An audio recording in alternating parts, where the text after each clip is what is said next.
Doctor साहब की मदद से हम लोग आपको हर रोज़ कोविड के बारे में नई जानकारी दे रहे हैं। जो कुछ चीज़ें भी इसके बारे में आई है, क्या इसकी इम्यूनिटी से रिलेटेड बातें हैं, क्या इसके लक्षण हैं, सब कुछ हमने आपको बताया है। आज की वीडियो में हम ये जानेंगे कि डायबिटीज़ और हाई ब्लड प्रेशर के जो पेशेंट्स हैं या और भी जो कोमॉर्बिडिटीज़ हैं, ऐसे लोगों को क्या खास ध्यान में रखना है। सबसे पहले डॉक्टर साहब नमस्कार, बहुत बहुत स्वागत है आपका। धन्यवाद सौम्या जी। डॉक्टर साहब, आपने हमें कोविड के नए वेरिएंट के बारे में बहुत ही जानकारी दी है। आज मैं चाहूँगी आप हमारे दर्शकों को ये बताएं कि ऐसे लोग जिनमें कोमॉर्बिडिटीज़ हैं, उन्हें किस किस बात का खास ख्याल रखना है, उनके लिए ये वेरिएंट कैसा है।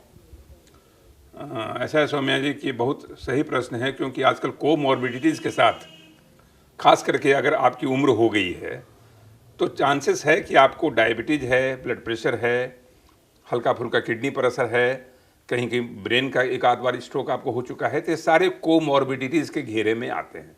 यानी कि कोमॉर्बिडिटी मतलब साथ साथ जो भी गंभीर वाले जो चीज़ें हैं वो आप समेटे हुए हैं अपने साथ। तो ऐसा माना जाता है कि जो जितने भी ओमिक्रॉन के वेरिएंट हैं, एक तो सबसे बड़ी बात है कि जैसे पहली बार इम्यूनिटी में हमने डिस्कस किया था कि भारतवर्ष में इम्यूनिटी डेवलप हुआ वैक्सीन की वजह से। हम लोगों ने तवज्जो दिया किसको? भारतवर्ष में भारत सरकार की ओर से तवज्जो दिया गया पहले जो कोमॉर्बिडिटी वाले यानी जिनका उम्र ज़्यादा था, उनको भी हम लोगों ने काफ़ी तवज्जो दिया। शुरू के दिनों में आपने देखा होगा कि वैक्सीन्स में उनको हम लोगों ने प्राथमिकता दी। आज चाइना में क्या है, स्थिति जो है बिल्कुल उल्टी हुई है। उन्होंने यंग पर्सन्स को ज़्यादा कंडक्ट किया जिसमें कोमॉर्बिडिटीज नहीं थी। इस वजह से क्या हुआ कि जो बूढ़े लोग थे, जो वृद्ध लोग थे, जिनके पास कोमॉर्बिडिटीज थी, वो वल्नरेबल रह गए, वो इन्फेक्शन उनमें होता गया, कॉम्प्लिकेशन होता गया।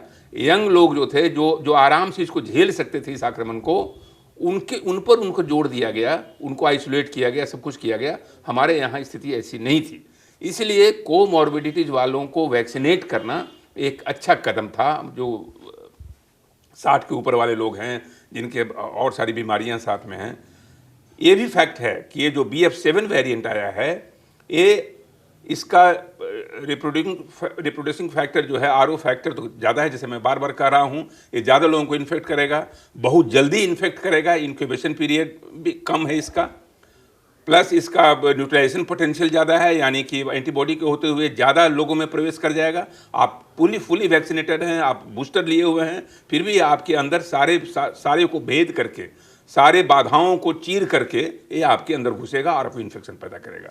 लेकिन सीरियस नहीं होंगे आप, गंभीर नहीं होंगे। लेकिन कोमॉर्बिडिटीज वाले जो मरीज हैं, जो डायबिटीज़ हैं, ब्लड प्रेशर हैं, किडनी की बीमारी है, मैलिग्नेंसी है, कैंसर है, उसमें गंभीरता आ सकती है। इसलिए जितने भी कोमॉर्बिडिटीज़ के मरीज हैं, उनमें आप सामान्य मत समझिए कि ये बिल्कुल सुरक्षित रहेंगे। उनमें खतरे की घंटी कभी भी बज सकती है। इसलिए ऐसे मरीजों को चिन्हित करके आप उनके लिए सतर्कता विशेष बरतिए और उनको इस पर ध्यान रखिए, उनको आइसोलेट कीजिए और उन पर विशेष ध्यान देने की ज़रूरत है, क्योंकि वो उनकी ज़िंदगी महफूज रह सके। जी डॉक्टर साहब, मैं यहाँ चाहूँगी आप हमें ये भी बताएं कि ऐसे जो लोग हैं जिन पर खतरा ज़्यादा है, अगर इन्फेक्टेड हो गए तो बीमार पड़ने का खतरा ज़्यादा है, ज़्यादा उनके ऊपर ये ज़्यादा आक्रामक हो सकता है, ऐसे लोग अपनी इम्यूनिटी के लिए और क्या करें।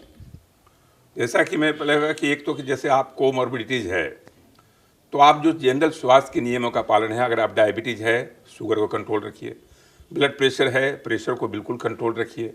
अगर कैंसर की दवाई खा रहे हैं तो इम्यूनिटी के जितने भी साधन हैं, जैसे थोड़ा एक्सरसाइज करना, थोड़ा खुली हवा में टहलना, खान पान पर विशेष ध्यान देना, प्रोटीन का इस्तेमाल ज़्यादा करना, विटामिन C का इस्तेमाल करना, तो ये सारे जितने भी इम्यूनिटी के फैक्टर हैं उस पर विशेष ध्यान देने की ज़रूरत है।